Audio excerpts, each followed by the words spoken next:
Welcome to St. Louis on the Air. I'm Don Marsh.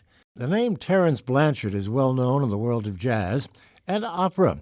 The Academy Award nominee and Grammy Award-winning composer Trumpeter scored a big hit a few years ago with his opera Champion, the operatic story of champion boxer Emil Griffith. Now, another look at contemporary life, sponsored by Opera Theater of St. Louis. Fire Shut Up in My Bones will premiere here in June, a world premiere. It's based on the memoir of New York Times columnist Charles Blow.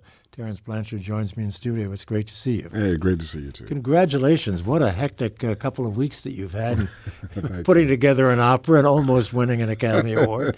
Yeah, it's been a whirlwind. It's been an amazing experience, something I would never, ever trade in my life. Well, I'm sure you're disappointed for not having won the statuette. Actually not. It was such a great experience. I know it's been hard for people to really believe this, but man, all of the guys in my category, Ludwig, Mark Shaman, and Nick, those were the guys that were there. Alex didn't. He couldn't be there. But with all of the events, we became really close. We became really close friends, man, and we were all rooting for each other. It was a really beautiful experience. For those who don't know, and I'm sure that most people do, that you were nominated for the music for BlacKkKlansman, the Spike Lee film. Let's listen to a little bit of that from the title.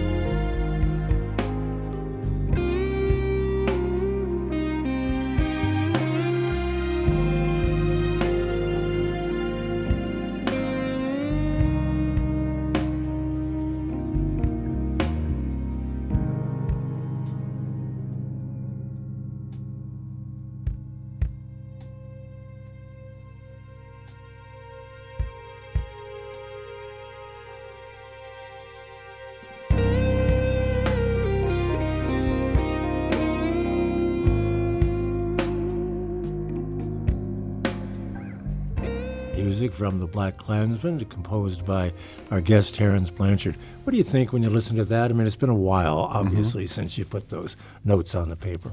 It was interesting. I remember the story of Ron Stallworth, who was a rookie cop, African-American cop in Colorado Springs, and who infiltrated the Klan to kind of bust up the Klan at that point. When I met him, he seemed like such an ordinary guy, but an ordinary guy who did an extraordinary thing. I wanted to try to create a melody that was simple, and heartfelt, but still kind of showed a certain type of strength. So the electric guitar was picked up because I remember hearing Jimi Hendrix play the national anthem at Woodstock, and I thought that sound was a very patriotic, very powerful sound. Mm-hmm.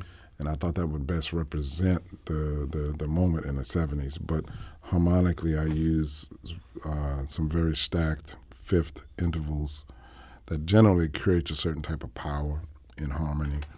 But we didn't use it in a very brash, aggressive way.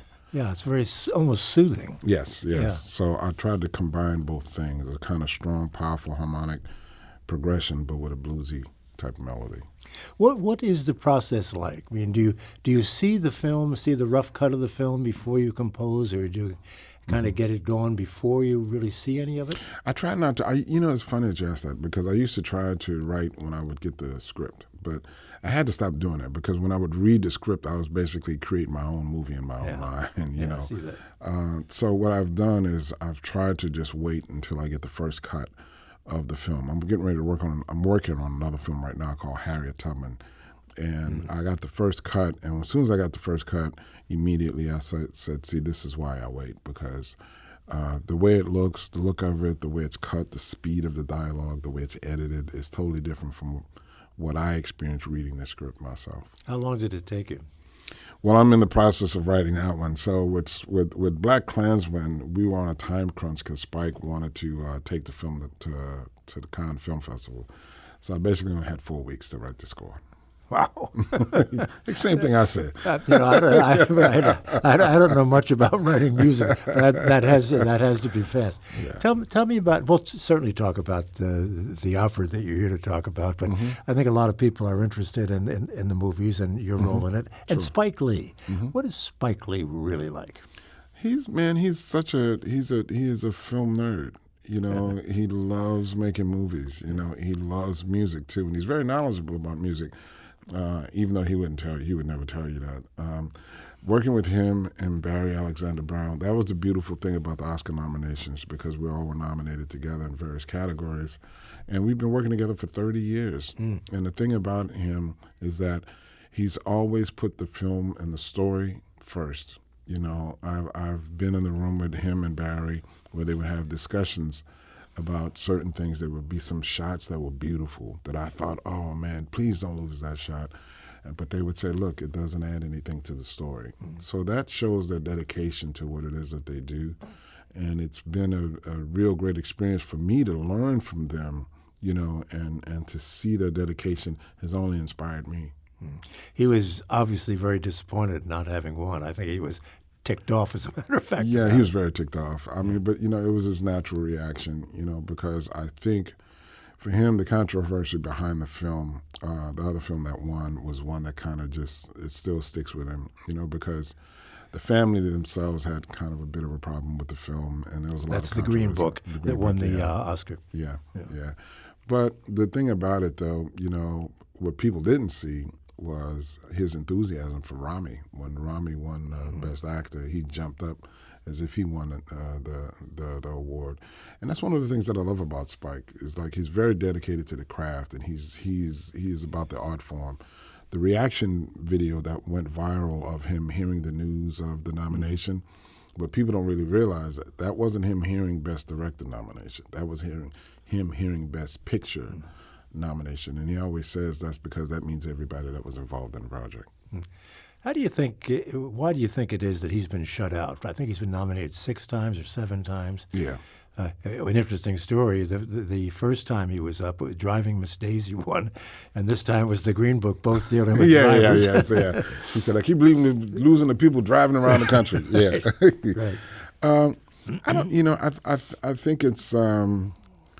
There's a bunch of factors. Obviously, I think some of it's political, obviously. But I think also, you know, he's been a unique filmmaker. You know, it's because the beautiful thing about being at the Oscars this year, well, it's my first time there, there were so many filmmakers that talked to us and talked to me specifically about how they were influenced by all of those films and how those films kind of defined a certain type of era of filmmaking. Well, it was interesting to hear that with a certain type of distance from it. But while we were doing it, that's not the experience that we had.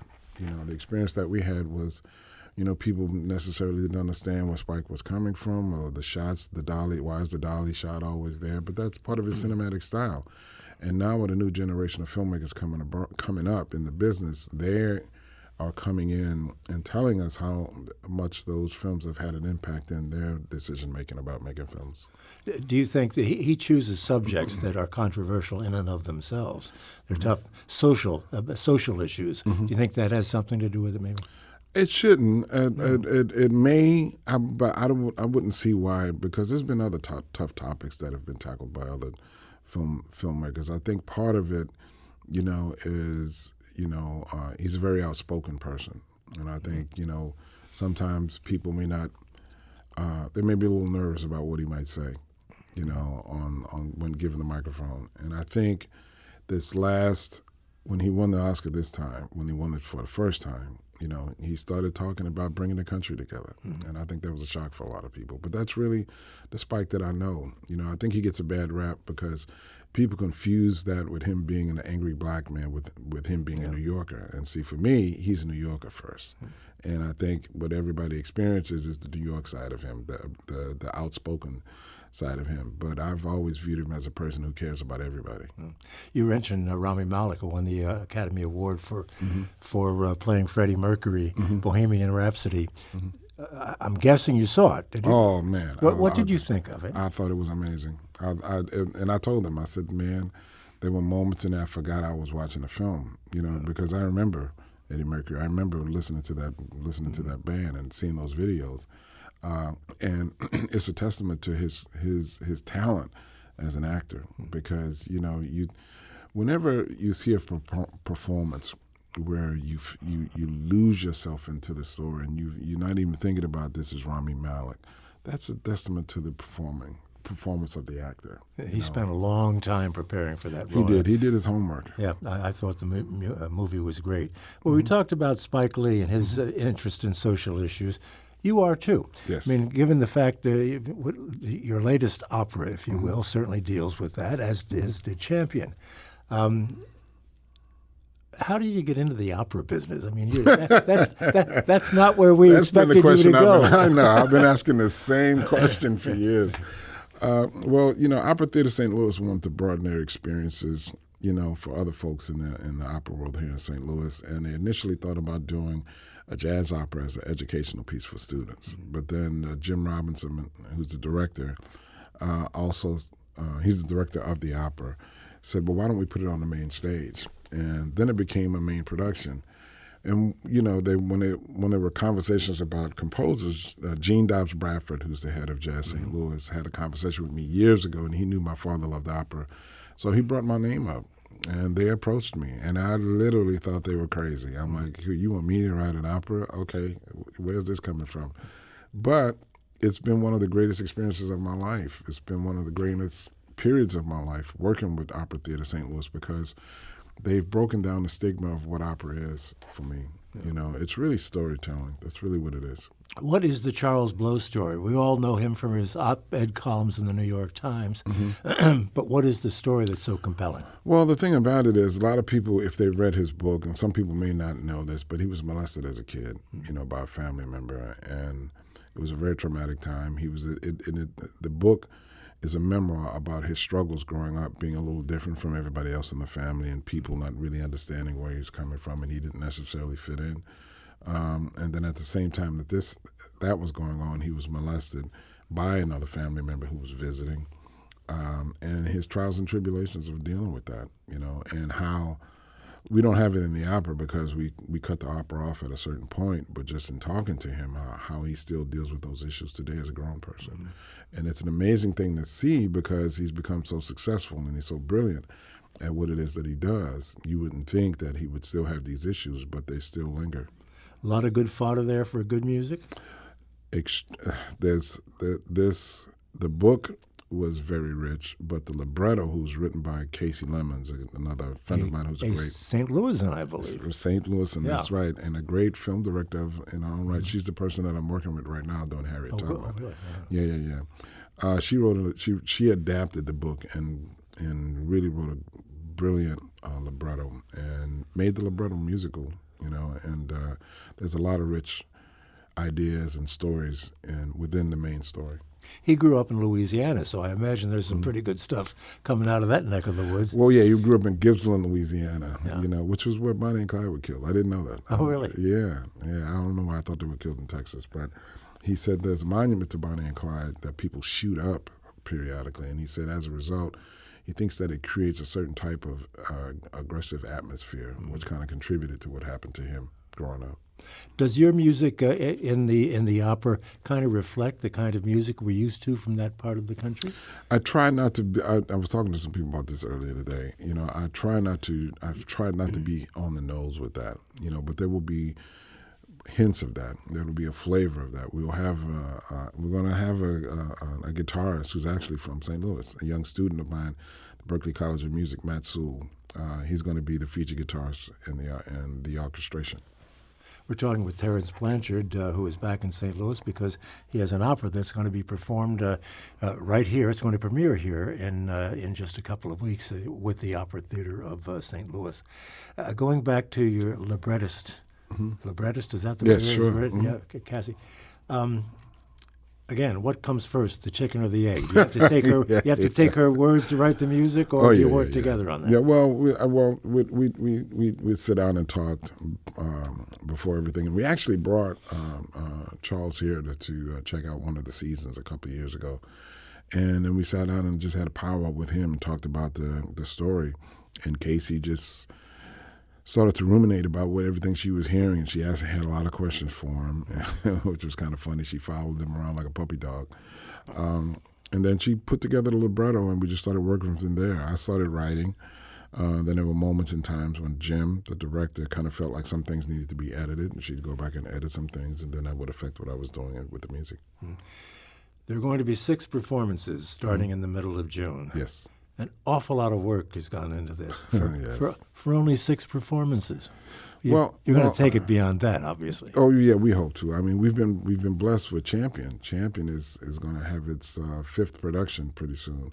Once it was premiered here in St. Louis, it went to San Francisco, it went to New Orleans, it went to the Kennedy Center, and it was just in Montreal. So it's going to be 6, and it's getting ready to go to Detroit. I'm just looking at my notes here because the Post-Dispatch calls Champion the most important world premiere in St. Louis Opera Theater's history. Wow, that's big. I mean, that's big. Well, that's an honor, given the fact that I feel like I'm a fish out of water in this in this business. But I've had a great time and a great experience working with Opera Theater St. Louis.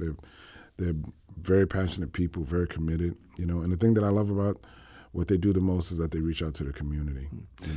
I'd like to listen to a little bit of the music from Champion. We don't have music yet from the latest opera, but let's listen to Hallucinations. If you'll tell me just a little bit about its context in the opera. Well, the thing that we were dealing with in this opera, the way we structured it, is that Old Emile is always hovering around the scene, because the entire opera itself is a memory, that he's having. And at certain parts and times, he's dealing with dementia, and his dementia sends him off in the other directions sometimes. So that's kind of what this is about. Yeah, we're picking this up sort of in the middle with the trumpet part, oddly enough. Yeah.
And that's a selection from the opera Champion, written by our guest Terence Blanchard, and the title of that was Hallucinations.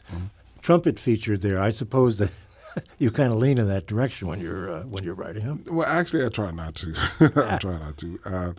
But that's why in BlacKkKlansman we had a guitar feature, and I think in this next opera is going to be similar. The guitar is going to play a very prominent role in this opera, because by him being from Gibson, Louisiana, I really want to have kind of like the spice or the flavor of the blues, in some of the things that I'm writing, because I'm not writing in the blues format. The beautiful thing about the libretto is that it has a free-flowing form to it, but I do want to have the essence of the blues underneath it. Yeah. Once again, going back to Champion, the life of a boxer is kind of an unusual subject for an opera. Yeah, and it was very interesting because we had to convince them of that. I remember Jim Robinson. He was talking about it yesterday. He said when Terence told me that we he wanted to do a thing about an opera about Emile Griffith. He goes, "Great, who's Emile Griffith?" But it's really not about boxing. It's really about redemption. It's really about one saving oneself. It's about everything that he went through, trying to deal with his own sexuality. I always thought it was a very powerful story because, you know, when I won my first Grammy, the first thing that I did was to turn to my wife and give her a kiss and a hug and just share the moment with her. And to think that he became a welterweight champion and couldn't do that with anybody that he loved was a travesty to me. You know, and in his book, he said, which we used the line in the opera, you know, I killed a man and the world forgave me, but yet I love the man and the world wants to kill me.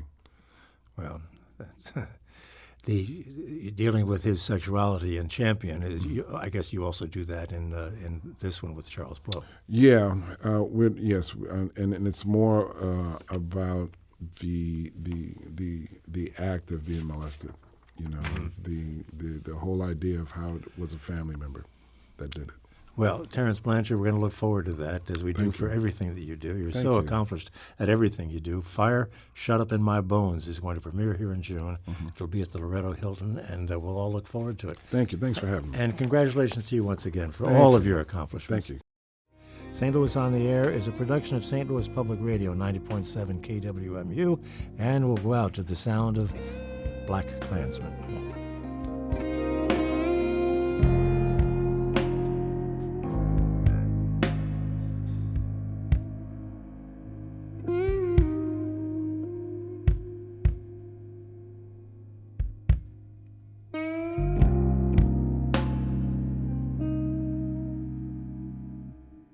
Support comes from the Missouri Forest Products Association, providing more than 41,000 jobs in the production of wood pallets, railroad ties, white oak barrels, hardwood floors, and more.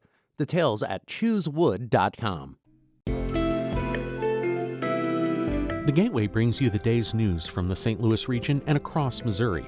It also includes stories from the Illinois side of the river and our Metro East reporter, Will Bauer. In Alton, in Belleville, in East St. Louis, in Edwardsville, in Cahokia Heights, at Scott Air Force Base, I'm Will Bauer, St. Louis Public Radio. Listen to reports from Will and all of our journalists weekdays on The Gateway, on the STL PR app, and wherever you get podcasts.